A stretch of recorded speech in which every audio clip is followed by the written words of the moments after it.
आज क्लास 4 रो math chapter रे कोणर धारणा देबा पई जाउथिली। आगरु पिला माने मोर रेखाखंडर धारणा पाई सारथिले, हेले से माने केते दूर मने रखिचन जानिया पई आज मु किछि स्टिक को व्यवहार करी किछि पिलांकर नेम रो फर्स्ट लेटर को कलापट रे लिखि देइथिली।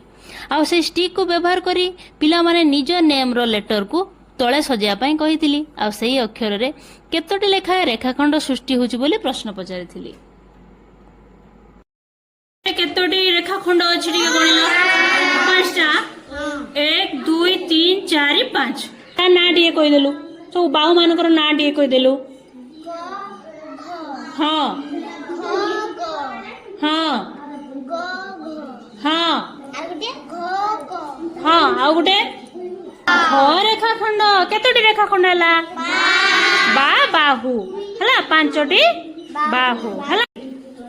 एटा होची काठी, दीटा काठी आमे कोन कहया बाहु कहया देखो ए दीटा बाहु एटा एबे मिली जंती की नाही मिली ना एबे मिली जंती नाही एबे मिली जंती नाही एबे नाही नाही एबे नाही एबे मिले हां तो जो मिलिले सेटा कोन हला कोन हला कोन सृष्टि हला।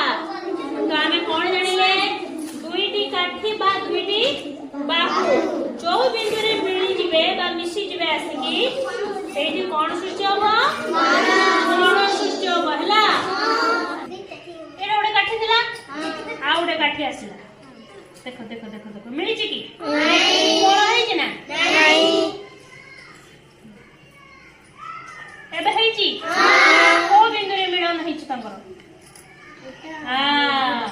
केतोटी कोण सृष्टि होची काई ये देखे देलो बढ़िया बढ़िया जो बोले दो जाओ एठी गुटे कोण सृष्टि हला एठी गुटे कोण सृष्टि हला दीटा कोण सृष्टि देखा ए चित्र रे कहलो केतोटी कोण अछि ए चित्र रे देखलो केतोटी कोण सृष्टि होची कहलो काई काई काई